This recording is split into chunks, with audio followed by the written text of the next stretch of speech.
Hai, ketemu lagi dengan Ibu Siska Inggriani Nasution dari SMA Negeri 8 Mandau dalam pembelajaran biologi.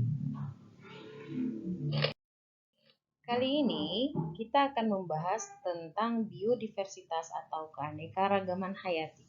Tentu saja Anda semua sudah tahu tentang keanekaragaman hayati. Apa itu keanekaragaman hayati? Keanekaragaman hayati adalah keanekaragaman organisme yang menunjukkan keseluruhan atau totalitas variasi. Keanekaragaman hayati menggambarkan macam-macam makhluk hidup. Keanekaragaman dari makhluk hidup terjadi karena adanya perbedaan warna, ukuran, bentuk, jumlah, tekstur, penampilan, serta sifat. Mari kita kaji bersama berbagai jenis keanekaragaman hayati atau biodiversitas yang ada di sekitar.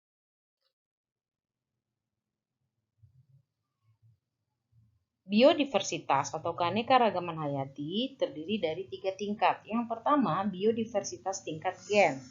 Apa itu biodiversitas tingkat gen? Keanekaragaman hayati gen yaitu variasi atau perbedaan gen yang terjadi dalam satu jenis atau spesies makhluk hidup. Keanekaragaman gen pada organisme dalam suatu spesies disebut dengan varietas atau ras. Contohnya adalah, bisa Anda perhatikan di sini, ini adalah satu jenis bunga mawar dengan variasi warna yang berbeda. Ada yang berwarna putih, berwarna merah, berwarna pink, berwarna kuning, dan lain-lain. Ini disebut dengan biodiversitas tingkat gen. Kemudian di sini bisa Anda perhatikan ini adalah manusia dari berbagai macam suku yang ada di Indonesia. Ini disebut juga varietas ataupun ras yang berbeda. Ada dia orang Aceh, Medan, Padang, Bengkulu dengan ciri khas wajah masing-masing yang khas. Ini semua disebut dengan biodiversitas tingkat gen. Yang kedua, biodiversitas tingkat spesies. Apa itu? Biodiversitas tingkat spesies itu adalah perbedaan yang dapat ditemukan pada komunitas atau kelompok berbagai spesies yang hidup di suatu tempat. Contohnya, ini ada buah mangga. Mangga itu ada berbagai banyak jenisnya. Ada mangga gadung, mangga golek, mangga arum manis, dan lain-lain. Perbedaan yang terdapat pada mangga ini itu disebut dengan biodiversitas tingkat spesies. Yang ketiga, biodiversitas tingkat ekosistem. Apa itu biodiversitas tingkat ekosistem? Pertama sekali Anda harus memahami dulu apa itu ekosistem. Ekosistem terbentuk karena berbagai kelompok spesies yang menyesuaikan diri dengan lingkungannya.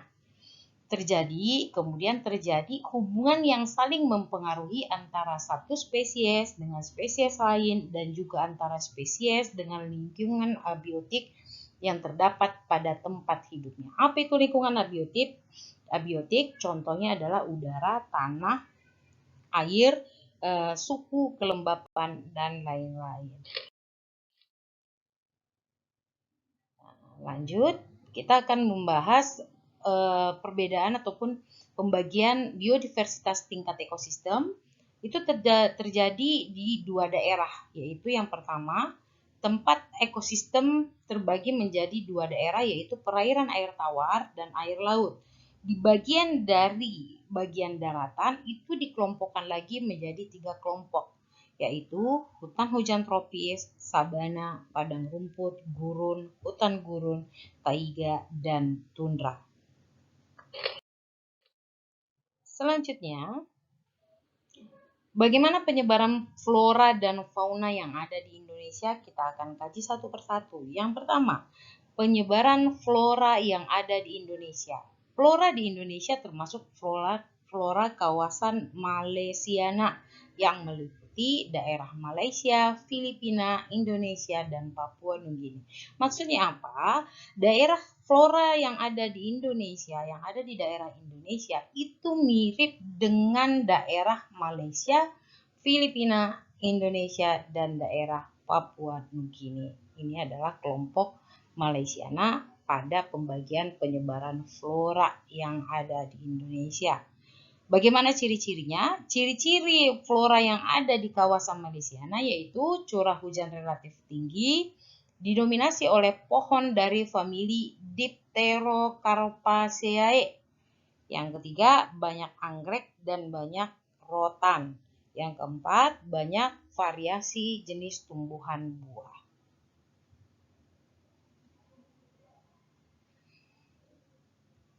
Oke. Berikutnya, persebaran flora di Indonesia itu juga ada dibagi oleh Van Welzen dan Silk. Van Welzen dan Silk itu adalah botanis dari Belanda pada tahun 2009 melakukan penelitian dan membagi flora yang ada di Indonesia menjadi 3 daerah. Yang pertama, flora dataran Sunda, terdiri dari jenis tumbuhan dari famili Dipterocarpaceae, yaitu pohon keruing. Kemudian Neptenthaceae, yaitu jenis kantung semar. Berikutnya, dataran Sahul itu terdiri dari jenis tumbuhan seperti famili Myrtaceae atau pohon pala. Kemudian yang terakhir dibagi lagi menjadi wilayah tengah atau Wales, yang ciri khas di daerah ini adalah pohon leda atau rainbow tree. Ananda semua, kita lanjut lagi persebaran flora yang ada di Indonesia yang diteliti oleh Frans Willem. Frans Willem itu juga melakukan penelitian. Siapa itu Frans Willem? Frans Willem adalah botanis dari Jerman. Beliau membagi berdasarkan ketinggian tempat dari permukaan laut. Dibagilah beberapa wilayah mulai dari daerah dengan ketinggian 0 sampai 650 meter dari pantai. Jenis tumbuhan yang ada di sini yang hidup di daerah ini adalah bakau, mangrove, dan sago. Kemudian daerah dengan ketinggian 650 sampai ketinggian 1.500 meter, ini biasa di daerah pegunungan ya. Jenis tumbuhan yang hidup di tempat ini yaitu kopi, tembakau, dan teh. Berikutnya, daerah yang dengan ketinggian 1.500 sampai 2.500 meter, jenis tumbuhan yang hidup di tempat ini yaitu cemara gunung, beri, dan lain-lain. Ini biasanya banyak pepohonan yang jenisnya adalah jenis tinggi, pohon tinggi ya. Kemudian daerah dengan ketinggian di atas 2.500, jenis tumbuhan yang hidup di tempat ini adalah bunga edelweiss dan lumut. Ini biasa berada di puncak gunung.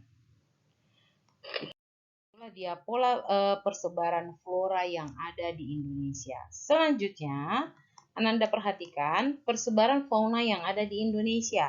Bagaimana persebaran fauna yang ada di Indonesia itu dipengaruhi oleh aspek geografis dan peristiwa geologi yang ada di benua Asia dan Australia. Apa-apa saja polanya?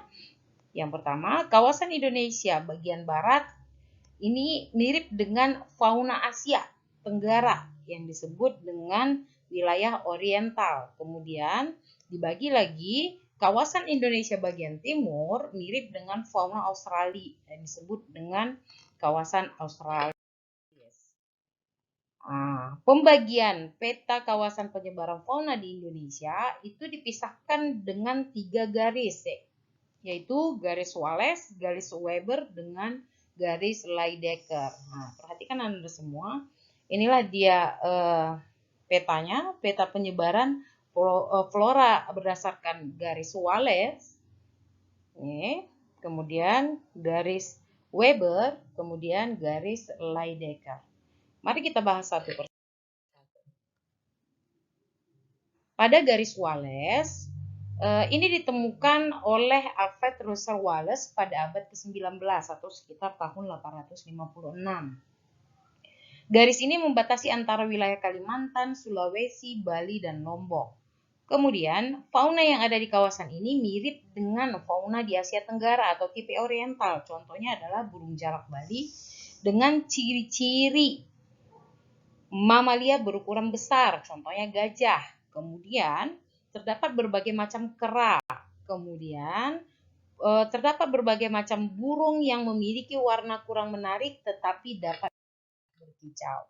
Itu dia. Kemudian lanjut, garis Weber. Garis ini ditemukan oleh Max Carl Wilhelm Weber. Garis ini membatasi daerah Sumbawa, Sumba, dan Nusa Tenggara. Garis ini memiliki ciri-ciri fauna, yaitu fauna yang endemik, spesies yang bersifat lokal dan unik. Artinya tidak terdapat di wilayah lain. Itu adalah spesies endemik yang hanya dimiliki di wilayah itu saja. Fauna ini termasuk fauna peralihan atau mirip dengan oriental, ada juga yang mirip dengan Australia. Jadi, apa-apa saja fauna yang ada di sana, contohnya adalah anoa dan komodo. Kita lanjut. Pada garis Lydekker yang ketiga, garis Lydekker ini ditemukan oleh Richard Lydekker. Garis ini membatasi wilayah Papua dan pulau-pulau kecil yang ada di sekitarnya. Fauna di kawasan ini mirip dengan tipe fauna Australis. Contohnya, kanguru, burung cender, dan burung cendrawasih.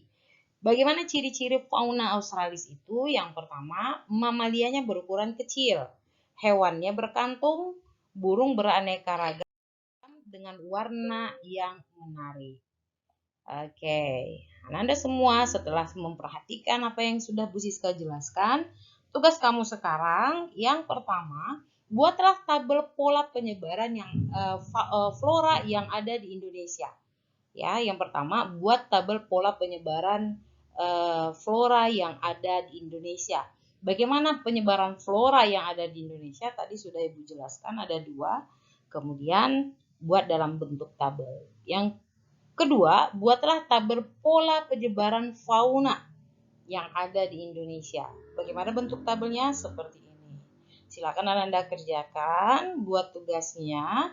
Kemudian jenis yang ada di pola penyebaran tersebut, contoh dari flora dan faunanya, Anda tuliskan di nama jenis, kemudian ambil gambar, guntingan gambarnya, buat di bagian gambar supaya lebih jelas lagi. Cukup sekian pembelajaran kita kali ini. Bu Siska ucapkan banyak terima kasih. Mudah-mudahan bermanfaat untuk Ananda semuanya. Sampai ketemu lagi di pembelajaran berikutnya. Bye-bye. Assalamualaikum warahmatullahi wabarakatuh.